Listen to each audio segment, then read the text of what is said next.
Hi everybody, I am here for a quilting retreat. I'm early and I'm here to show you what I bring to a retreat and kind of how I set up in my particular area. It's always different for every retreat. You never quite know what to expect. You don't want to bring half your house, but you also want to bring everything that you need. So I'm going to show you what I bring, and then you can take a look at the free PDF I have, the checklist, and add to it if need be, just to make sure you've got everything you need for the particular retreat that you're going to be attending. So let's start setting up. Okay, so let me show you first of all how I pack up my sewing room and what I need for the quilting retreat. You can see I've got enough that I can carry in one trip. I don't want to make a dozen trips. I've got my sewing table. It's my So Easy sewing table. I'll talk a little about that. I also have this bag that's hooked to the sewing table, just with a Velcro strip, and it has my big stuff in it. It has like my rulers, my project that I'm working on, my things that are bulky, don't quite fit. Then I've got a bag here that has some of my basic supplies, along with my back massager that I will not go without, and my sewing machine, which is in my roller bag. So I'm gonna kind of take everything out, show you how to set up my table, why I love that, why I love all these materials here, and let's get started, get ready for the retreat. The first thing I want to do is set up my table and my sewing machine, and I am not affiliated with the So Easy company, but I have used their table for over 20 years when I go to quilting retreats, and at every single retreat somebody is always asking me about my table. So I said I'd do a video and I'd let you know what it is, show you all the perks about it. Now the table that I originally purchased, I don't know, 20 years ago, looks very similar to the one that's available now. Mine looks like brand new, and I used it and hauled it all the time. They are very durable. They actually have several different sizes now. You can look on the So Easy website and take a look at that. But I'm going to show you the basic one that I have right here. Show you the parts, how it wheels in. It's so handy. It's actually very sturdy, but the way the wheels are, it makes it really easy to move and really easy to set up. It comes with this really nice case. So here's the handle. On this side of the case, it actually has a pretty good sized pocket that you can put things in if you need to. And in order to open it up, it's got Velcro at the bottom that kind of snugs the case up to the table, and then it has a zipper that helps me take the case off. And then on this side, when you spin it around, this pocket here contains the acrylic insert that goes for your particular sewing machine. So you just tell them what machine model you have, and then they make this that fits into the table. So once we have that, in order to take the cover off, around back there's a Velcro strip, and then there is a zipper. So that just makes it a little easier to get it off. Take it off, and you can see here I've got my table, which is really, really easy to assemble. You want to make sure that when you open the legs that you lock them. Do the same with the opposite side, and then stand it up. And it stands up super easy. Again, it's so convenient. What I like about it, it also has this nice little tray that you can use. So here's my machine. Set it in here, and then I'm going to get my little table, and it fits nicely right in the slot. Then you just adjust it however you need it to make sure that everything's flat. And that's it. That's all there is. Now, one caution, and I've been to too many retreats where this has happened, make sure you've got your cord and your foot pedal with you. You are lost without those because nobody has an extra and nobody has an extra machine. You want to make sure when you pack all this stuff up that you've got your cord and you have your foot pedal, which I do. So I want to make sure then that I have these plugged in and they are all ready to go. So I have my cord plugged in, I have my foot pedal plugged in. You never know where the outlets are going to be. Sometimes they have them on the table or under the table, and sometimes you have to travel a little bit.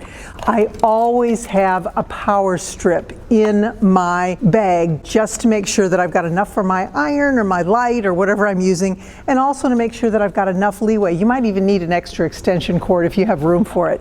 So I will plug that in and then just plug it into the wall or to the outlet, and I'm good to go. So today I thought it would be fun to share exactly what I take with me on my quilting retreat, because you know, if you've ever packed for one, it can feel a little or a lot overwhelming. And you don't want to forget something that's important, but you also don't want to bring your entire sewing room.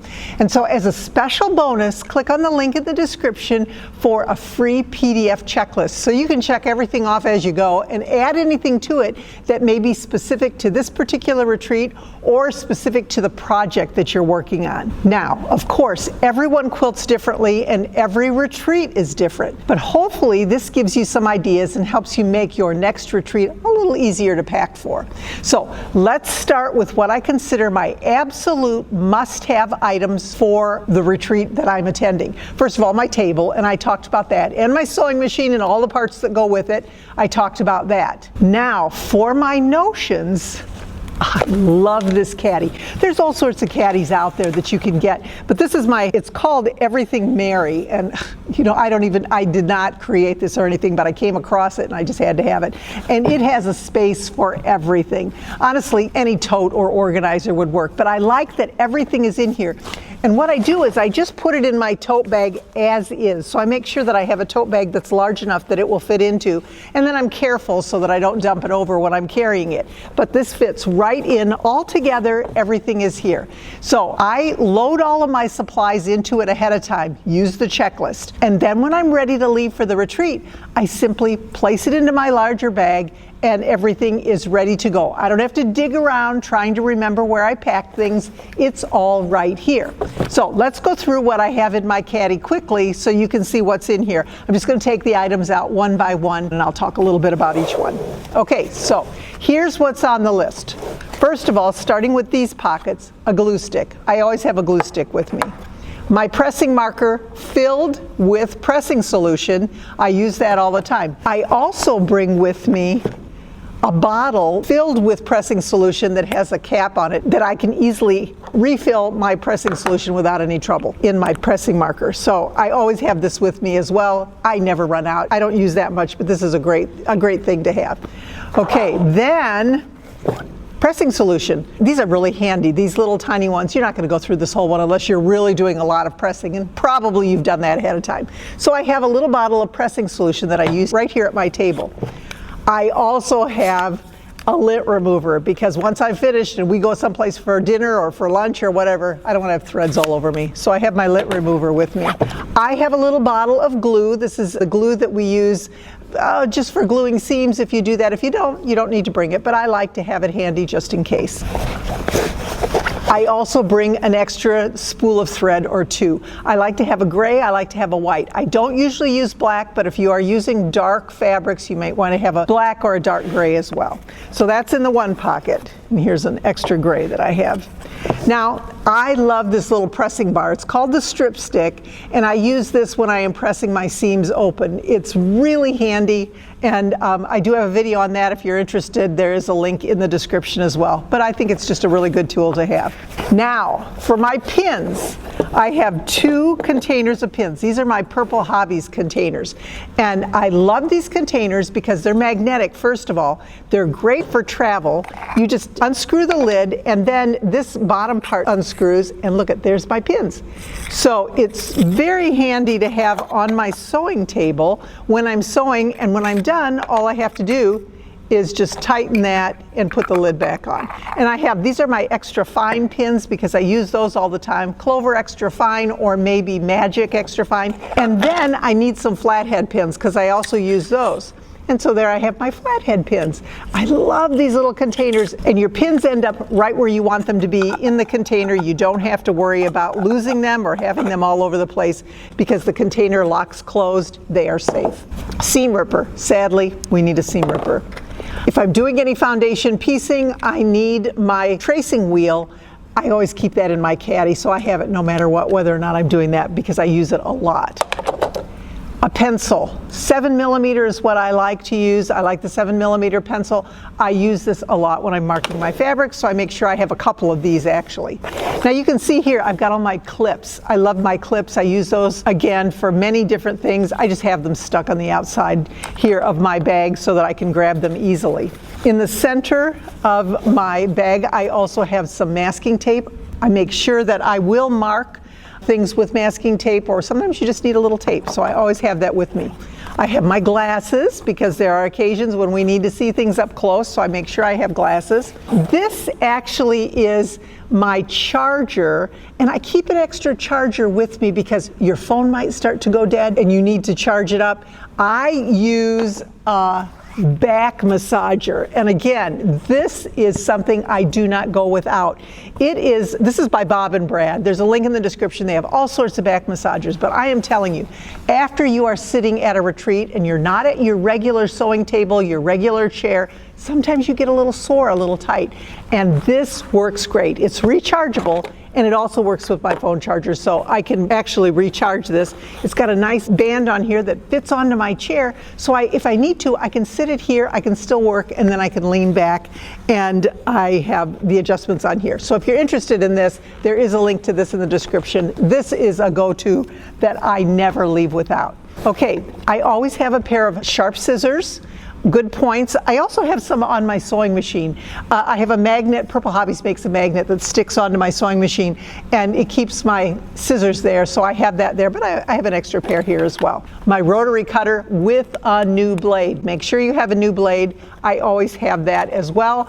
I have extra blades that are in my pocket right here, just in case, because we run out of blades and we want to make sure we have enough. Inside this little pocket, I have pre-wound bobbins. I also have my sewing machine needles in case I break one, because that does happen. A few extra things that I have, I always have my 6.5 inch by 6.5 inch ruler. I also have a littler ruler just in case I need it. This is my 2.5 by 6.5 inch Project Linus Creative Grids ruler. I use that. Then I also have in here for foundation piecing, I have my add a quarter ruler. They all fit nicely into this particular container. I do bring hand sewing needles because you never know when you're going to need a hand sewing needle. So I do have that. Now, my 2.5 by 12.5 inch ruler, I don't put it in here because I'm afraid I'm going to snap it off, but this is something that I also have. This is a must-have when it comes to this little sewing space that we're using. So that's all of the Sewing Caddy rulers and notions and essentials that I use. Let's talk about some of the bigger and bulkier items that you also will probably want to bring with you.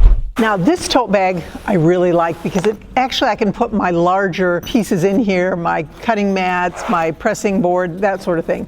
So I have this as well. It has pockets. You can actually put all sorts of things in it also, but I don't. I just use it for these big things. I like to bring depending again on the project that I'm working on, this is my 12.5 inch by 12.5 inch ruler. And I also, for the particular project I'm working on today, I have it in my project bag. This is my hollow cube, and I've been working on this. All my pieces are in here. I love these project bags. Link in the description. They are very easy, very compact. I can put everything in there, and then they don't get lost. So I've got all my pieces together. Love it. For the hollow cube, I actually have some specialty rulers that I need. So you want to make sure that when you are putting together your list, if you go by my checklist, add at the bottom any of these specialty items that you need for the particular project you're working on. That's so important. It's so difficult when you get to a step in your project and you don't have the ruler or you don't have the fabric or whatever. If I am working on a project, I also bring a little extra of the fabric that I'm using, because sometimes you make a mistake and you need to recut. I don't bring a lot, I just bring some of the scraps just in case I need it. Now, I like to have my setup so that I have my pressing surface right next to my sewing machine. So that's where I love my easy table, because look, I can put it right here. And when I'm done sewing, I just have to lean over here and I can press. Now, this is something new that I came across when I was at the AQS show in Paducah. And it is a cordless iron, and it's a Panasonic, and this is the little one. This is the traveling iron. It works like a charm. It has this great case, so it's protected. And look, I can pick it up and I can use it. So I can actually set this a little bit away. It's got a cord in here, and I'll unplug the cord and I'll plug it in. But I can set it over here, and then when I'm using it, the cord doesn't get in the way. They're pretty reasonably priced. You can get them on Amazon. You can get them at your local quilt shop. There is a link below the video if you're interested. So I have my little area set up right here. I've got my cutting area, my rotary cutter, the rulers I'm going to be using, my project bag that I actually have space for. So when my partner, my table partner comes, he or she can set up right there and has a really good amount of space here. I am only in my area right here simply because I've got this cutting table here, I've got my ironing area here, and I've got my sewing machine here, so I can work in this area. For me, the setup is so important. Once I've done that, I am ready to go. Now, there's a couple of other things that I can recommend, and this basically is going to be retreat specific. So sometimes the retreat will let you know exactly what they do and don't have. For example, extension cords. They may have extension cords and you don't have to worry about bringing those. But good lighting can be a real issue, and I have great lighting in here, so I don't have to worry. But if you are in need of extra lighting, you may want to have something that attaches to your sewing machine, or bring yourself an OT light or something that you can plug in that's going to give you a little extra lighting right in your particular sewing area. The other thing that you may want to bring is a water bottle. It is so important to be hydrated, to sit here. You don't have to keep getting up all the time to go fill your water. Just have a water bottle, a few snacks, a sweater or a light jacket, because you know what, sometimes retreat rooms can get cold. Make sure you've got comfortable shoes on, and maybe you want a small pillow, a cushion on your chair if they're hard chairs. Mine is very soft, so it's not a problem. But maybe if you have some back issues, you want to have a small pillow to put behind you, or like I use my Bob and Brad massager. Totally up to you. I love it, especially after hours of sewing. I think it's really important to make sure that we are comfortable and we are ready for the next day. Now, one thing I've learned over the years is that retreats are not about bringing every possible supply you own. They are really about bringing the things that make sewing comfortable, organized, and enjoyable, so that you can relax and focus on your quilting and the friendships that you make. And honestly, you know what? Some of my favorite retreat memories are not even the quilting itself. It's the conversations, the laughter, the inspiration, and all of the little tips and tricks everyone shares along the way. Now, I know I probably forgot something, because every quilter has their own must-have item that they swear by. So if there's a notion or a tool or a supply you're wondering about, leave it in the comments below, and I'll let you know whether or not I'll bring it with me to my next retreat. So thanks so much for watching, and I will see you next time. I'm always trying to be joyful, and it's so easy when I'm at a retreat, but I will always be merry. We'll see you next time.